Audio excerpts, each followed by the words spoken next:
Next, I'm going to talk a bit about the housing situation in Glendale. In Glendale, housing is definitely not cheap. The average cost of a 2-bedroom apartment in Glendale is around $2,800 a month, according to rentjungle.com. The cost to rent has gone down in the last few months. However, overall, in the last 10 years, it has made a steady incline. The average cost of a house in Glendale was $858,122, according to Zillow, who also expects this cost to go up by 3.8% in the next year. This is an accepted part of living in Glendale, but these costs are high compared to many other parts of the country, and thus some programs have been created to ease the cost of living to those with lower income. One program in Glendale is called the Monthly Housing Subsidy Program. This is a pilot program in Glendale to give financial assistance to those with lower income.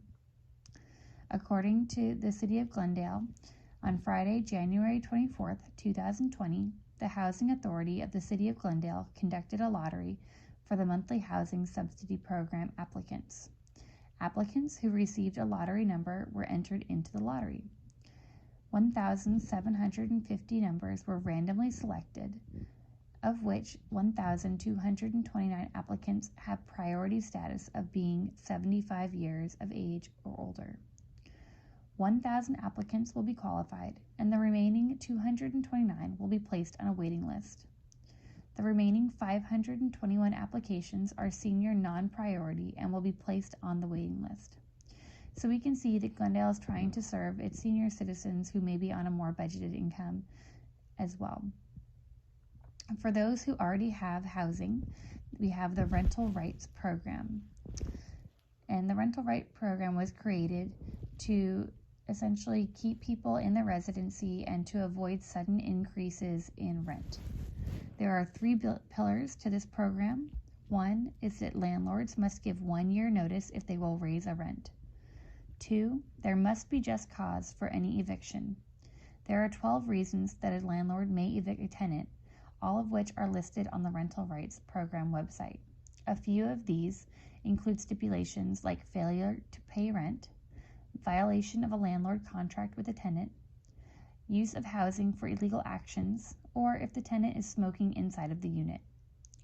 The third pillar is relocation. Tenants are eligible for relocation assistance when they vacate a unit with a cost increase of over 7% in the last 12 months.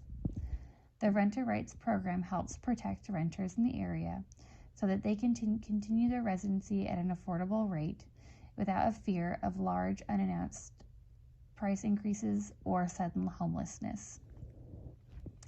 Additionally, in Glendale, we have Section 8 housing, which is provided by the federal government through the Department of Housing and Urban Development.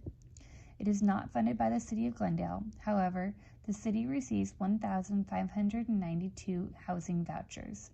These vouchers can be used to pay rent and help to decrease the out-of-pocket cost to those on a lower income.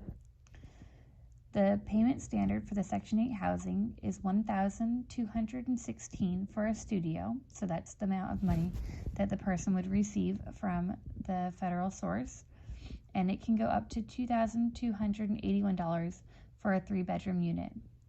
For each of these situations, there are rules that apply of how many people can occupy the housing, and this is for the minimum amount of residents as well as the maximum amount of people who can be in that housing.